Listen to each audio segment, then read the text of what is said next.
So I think it's really fascinating to look more into this relationship between climate, migration and security.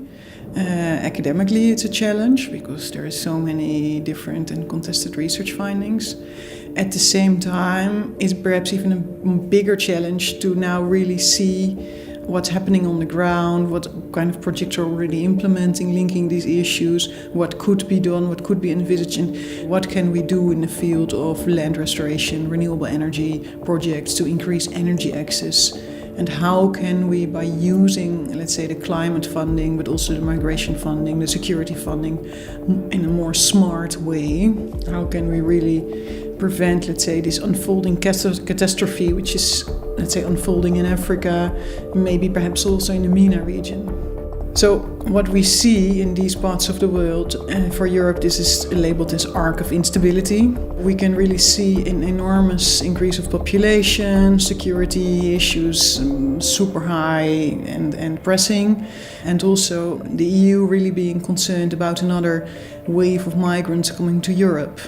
Well, from the research we know that it's not so evident that all these people will seek Europe because of climate change.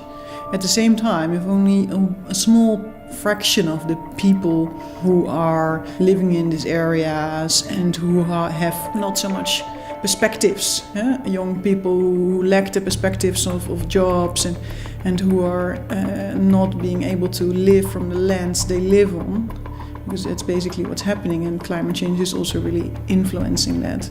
The water availability, the food availability from the land. So if new conflicts or new civil wars or new terrorist groups gain from this, then also we know that, Europe is going to suffer from it. So I think for Europe it's a political reality that even in the absence of direct evidence, there is this need to look into root causes and to use, let's say, the funding that is available and to think about scaling up the funding.